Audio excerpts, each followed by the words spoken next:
पावन चरित गुरुदेव जी, बंधु मन वच काये, भाव सागर को तरण में करो हमारी सहाय। जिन शासन जिन वाणी सदा जयवंत हो, श्रवण संग सदा अविचल मंगल हो।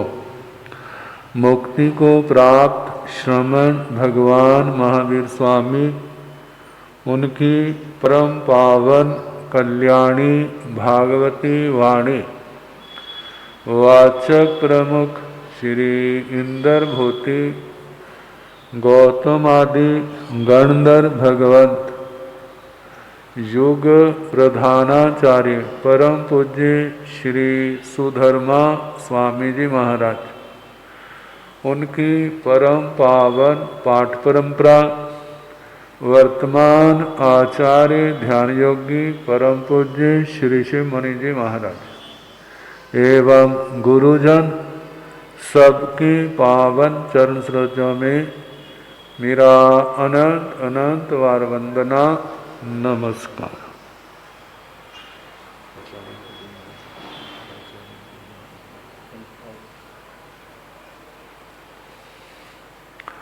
उपस्थित धर्म प्रेमी सज्जनों, माता तथा बहन, आज 17 मई कौन सा दिन है? वर्तमान आचार्य ध्यान योगी परम पूज्य श्री शिव मुनि जी महाराज का पावन जन्म दिवस, दीक्षा दिन। दीक्षा दिन जो अब गुजरात सूरत में विराजमान है। आचार्य भगवान आपके इस प्रांगण में 2 चौमासे तो कर ही चुके हैं, जहां तक मेरी जानकारी।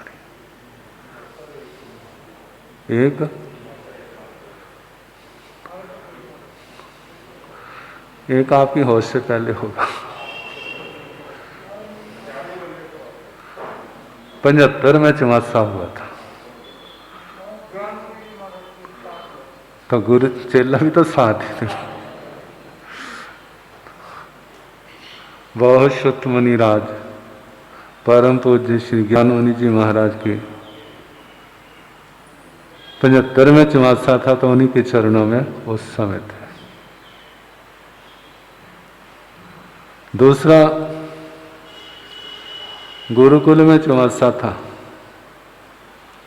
79 में, 79 में, तो पर्युषण करने के लिए जहां पर पधारे थे। याद होगा, पता नहीं याद है नहीं आपको, मुझे याद है। गुरु जी का चौमासा उस समय डेराबस्सी था। पर्युषणों के बाद फिर गुरुकुल में पधार गए थे। आगम स्वाध्याय के निमित्त उनका वहां गुरुकुल में चौमासा था। डेराबस्सी के चौमासे के बाद गुरुकुल में आना हुआ था, तब भगवान के दर्शन हुए थे। तीसरा चौमासा 2004 में, वो तो याद होगा। तो भाग्यशाली वे लोग जिन्होंने उनका पावन सानिध्य पाया, धर्म आराधना सीखी। आचार्य भगवान सब जानते हैं, बड़े विनम्र है, सरल है, तपस्वी है, ध्यान योगी है। जीवन के अनमोल क्षण। धर्म आराधना में जाए, हमारे कर्मों के बंधन टूटे, हमारी आत्मा निर्मल हो, सराग अवस्था से वीतराग दशा की ओर बढ़े, अनंत समाधि का मार्ग तो जही। आचार्य भगवान उस मार्ग पर बढ़ रहे, स्वयं भी बढ़ रहे हैं, औरों को भी बढ़ने की प्रेरणा दे रहे। बड़ा उत्तम श्रेष्ठ मांगलिक जीवन, सबके प्रति मंगल भावना, सबके प्रति मैत्री भावना, सबसे मैत्री और सबका मंगल हो। जे सद्भावना इस आत्मा को संसार से ऊपर उठाने वाली। तो आचार्य भगवान का पावन जीवन हम सब के लिए वरदान बने। उनकी छत्र छाया में हम सब की धर्म ध्यान की आराधना निरंतर अस्खलित गति से आगे बढ़ती रहे। भगवान स्वस्थ रहे, मस्त रहे, धर्म आराधना में आगे से आगे बढ़ते रहे, संग को मार्गदर्शन करते रहे। उस मार्गदर्शन में हम सब की धर्म आराधना उत्तरोत्तर आगे गतिशील हो, बढ़ती रहे। तो भगवान के चरणों में हमारी सद्भावना स्वस्थ रहे, मस्त रहे, उनकी छत्र छाया हम सब पर बनी रहे। तो हमारा प्रसंग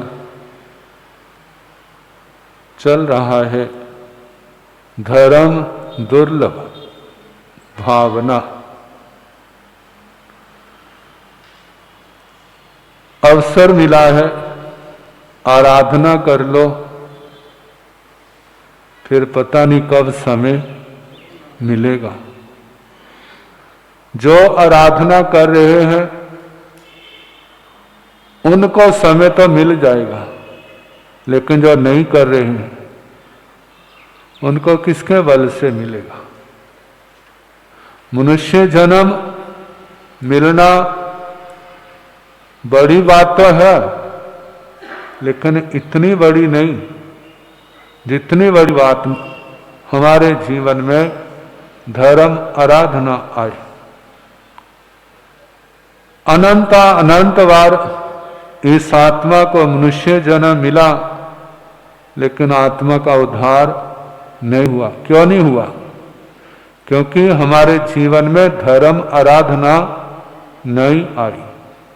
दुनिया के तो धर्म बहुत निभाए, उनसे आत्मा का कल्याण नहीं हुआ। वो धर्म जो अहिंसा, संयम और तप है, नए कर्मों के बंधन को रोकता है और पुराने कर्मों के बंधनों को तोड़ता है। आत्मा को आगे से आगे बढ़ाते एक दिन पूर्ण रूप से कर्म के बंधनों से मुक्त करा देता है। ऐसा धर्म इस संसार में परम दुर्लभ है।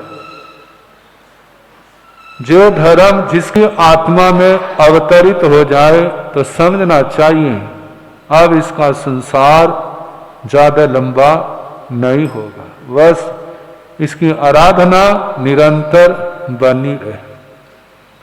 तो अब धर्म का तीसरा अंग और उसमें काय क्लेश का वर्णन चल रहा है। देखो भला, हमने अपने शरीर को कितना सुकुमाल बनाया। मानो घंटा भर धूप में खड़ा होना पड़ जाए तो क्या होगा? घंटा भर धूप में खड़ा होने का मौका आए तो क्या होगा? कहेंगे सन वर्ण हो गया। क्या हो गया? चमड़ी झुलस गई है। मतलब एक घंटा पर भी हम सूर्य का सामना नहीं कर सकते, तो आगे क्या बढ़ेंगे?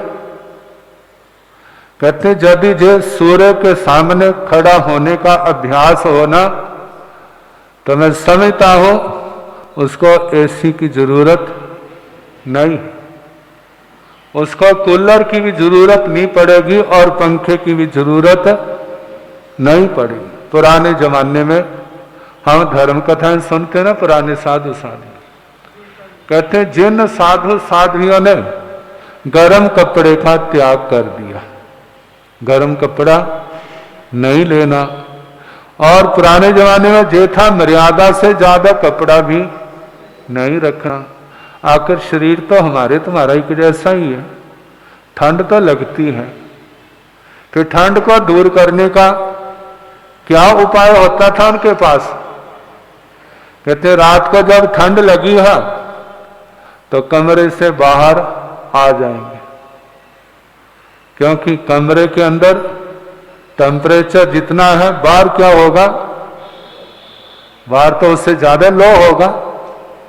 15-20 मिनट आधा घंटा बाहर बैठे खड़े होंगे, जो भी अपना स्वाध्याय करना है, जप करना है किया, और उसके बाद अंदर आ जाएंगे। अंदर क्या लगेगा? अब गर्मैश लगेगी। लगता है ना, जैसे लाइट से बाहर कमरे में जाते हैं तो क्या लगता है? अंधेरा अंधेरा लगता है, लेकिन जब 15-20 मिनट वहां बैठ जाते हैं तो फिर सब कुछ दिखने लग जाता है। तो जैसी बाहर ठंड थी, जब अंदर आते हैं तो क्या लगती है? थोड़ी गर्मी महसूस होती है। पुराने जमाने में अपने शरीर को ऐसे उन्होंने अभ्यस्त बनाया होता था। लेकिन हमारी आपकी दशा क्या है? ना हम सर्दी सह सकते हैं, ना हम गर्मी सह सकते हैं। कारण क्या? पहले तो शरीर की संघनन दुर्बल है, दूसरी बात हमारा अभ्यास नहीं है। नहीं होने के कारण से सर्दी सहेंगे तो शरीर में ठंड बैठ जाएगी, और गर्मी सहेंगे तो फिर बाद में क्या हो जाएगी? गर्मी बैठ जाएगी। फिर उसके जब बैठ जाएगी तो जानते हैं फिर ऐसे मेहमान को ऐसे तो निकलते नहीं हैं, फिर डॉक्टर के पास जाना पड़ेगा। सर्दी लगी है तो दवाइयां खानी पड़ेंगी, और गर्मी लगी है तो फिर ड्रिप लगवानी पड़ेगी। फिर क्या होगा? वो गर्मी निकलेगी अन्यथा। तो पुराने जमाने में तो जो होता है लस्सी पी लो, शरबत पी लो, क्या हो जाएगा? ठीक हो जाएगा। लेकिन वर्तमान का दशा देखते हैं तो क्या होता है? तो कहा जाता है काय क्लेश के माध्यम से शारीरिक कष्टों को सहने का अभ्यास करना, ये भी क्या है? तपस्या है। इससे भी कर्मों की निर्जरा होती है। धर्म आराधना को समझने वाले जब ऐसा अभ्यास करते हैं तो मानो ऐसा कोई कष्ट आए तो वो जल्दी घबराते नहीं है, ध्यान नहीं आता, रौद्र ध्यान नहीं आता, किसी के प्रति अपना रोष प्रकट नहीं करते। क्यों? वो पहले क्या है? तैयार हैं उसको सहने के लिए। अब काय क्लेश के बाद छठा तप है प्रतिसंलीनता। प्रतिसंलीनता कहते हैं लीनता, लीन होना, आगे संलीन होना। जैसे ना पानी में दूध में शक्कर चीनी डालते हैं तो क्या हो जाती है? उसके अंदर खुल जाती है, मतलब क्या हो गई, वो लीन हो गई, अब अलग नहीं दिखाती। ऐसे ही संसार के जो लोग बहिर्मुखी हैं, बहिर्मुखी हैं, जब संसार की परिस्थितियां आती हैं तो उसके अंदर क्या हो जाते हैं, खो जाते हैं। इंद्रियों के विषय आए, उनके अंदर खो जाएंगे। जैसे नमक पानी के अंदर मिल गया, ऐसे इंद्रियों के विषयों के अंदर खो जाएंगे। जैसे आप देखते हैं ना, जिस समय आपका बच्चा मोबाइल देख रहा होता है, उसको ध्यान होता है मेरे पास कौन खड़ा है, कितना ध्यान लगा होता है किसके अंदर, कैसे वो आगे से आगे आगे से आगे, जो उसने सीखा उसके अनुसार अब बढ़िया आएगा, अब बढ़िया, अब देखते हैं, अब देखते हैं, अब देखते हैं क्या होता है, कितना उसका मन लगा। कहते हैं इंद्रियों के विषयों में कितना लीन है।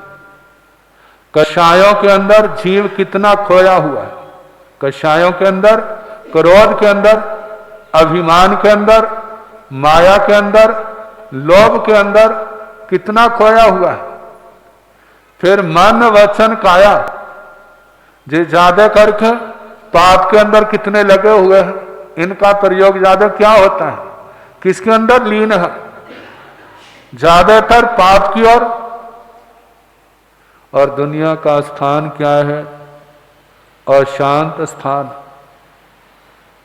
तो कहा जाता है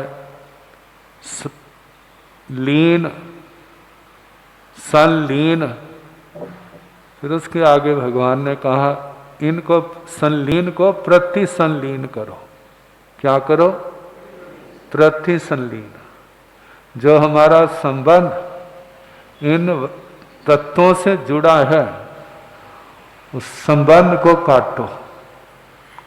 जो बहिर्मुखी है, हम अंतर्मुखी होने का प्रयास करें। अब जे प्रति संलीनता, संलीनता संसार का कारण है, बंध का कारण है, और प्रति संलीनता जो निर्जरा का कारण है, संबर का कारण है, मोक्ष का कारण है। जब तक संसार से बहिर्मुख नहीं होंगे, विमुख नहीं होंगे, आत्मा मोक्ष की ओर इसके कदम कैसे बढ़े। बड़े अभ्यास की जरूरत है। 4 भेद हैं, इंद्रिय प्रति संलीनता, कषाय प्रति संलीनता, योग प्रति संलीनता, विविक्त शयनासन। अब इनको समझना है। अब ये क्या है, कल जैसे समय होगा सुनाने का प्रयास करें।